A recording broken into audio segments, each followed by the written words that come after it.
মেহেদী হাসান হৃদয় ভাই, আমার ভুল হয়েছে, আমাকে ক্ষমা করে দেন।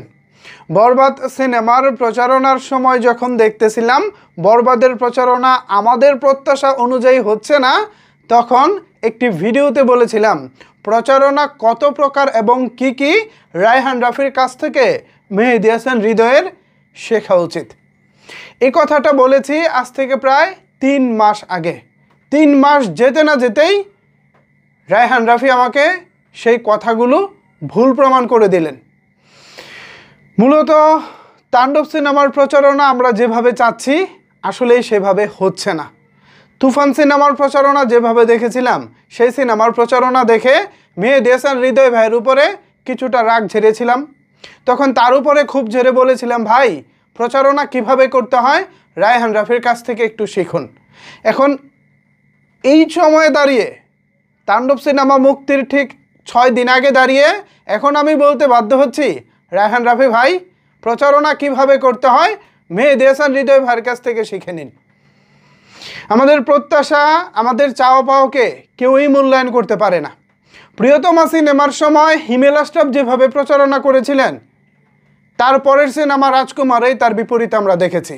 প্রিয়তমার তুলনায় রাজকুমারের প্রচারণার ছিটে ফোটাও ছিল না। এরপর দরদ সিনেমা মুক্তি পায়, সেখানেও পরিচালক অনন্য মামুন ভাইয়ের কাছ থেকে নানা রকমের চাপাবাজি শুনেছি, কিন্তু দিন শেষে যে প্রচারণা দেখেছি ডাব্বা। এরপরে বরবাদ আসলো। বরবাদ সমসাময়িক হিসেবে অন্যান্য সিনেমার তুলনায় ভাই ভালোই করেছে। মেহেদী হাসান হৃদয় ভাই আপনি ভালোই করেছেন। এখন মনে হচ্ছে বরবাদের প্রচারণার তুলনায় তাণ্ডব যোজন পিছিয়ে আছে। এই ব্যর্থতার দায় আসলে কার? এই ব্যর্থতার দায় অবশ্যই নির্মাতা এবং প্রযোজনা প্রতিষ্ঠানের। আজকে বলতে বাধ্য হচ্ছি, রায়হান রাফি ভাই হয়তোবা শাকিব খান নামক একটি মানুষ আছেন বলেই এতটা হেয়ালিপনা করতে পারতেছে। যদি এই সিনেমায় নায়ক শাকিব খান না হয়ে যদি মধু কদু বা XYZ হতো, তাহলে কি তিনি এই অবহেলাটা করতে পারতেন? নিশ্চয়ই পারতেন না। প্রচারণাটা কই আসলে সাকিবিয়ানরা? প্রচারণাটা কই?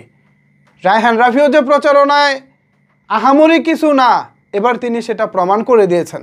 অন্যদিকে তুলনামূলক সিনেমা ইন্ডাস্ট্রিতে নতুন এসেই মেহেদী হাসান হৃদয় ভাই বরবাদে যে প্রচারণাটা দেখিয়েছেন, এখন মনে হচ্ছে তিনি তার জায়গায় সেরা ছিলেন। নতুন হিসেবে তিনি তার জায়গায় সেরা ছিলেন, চমৎকার প্রচারণা করেছিলেন। কিন্তু এই মুহূর্তে রায়হান রাফি বলতে বাধ্য হচ্ছি একেবারেই লো গ্রেডের প্রচারণা হচ্ছে, যেটা কিনা আমরা মোটেও অন্তত রায়হান রাফির মতো নির্মাতাদের কাছ থেকে প্রত্যাশা করি না।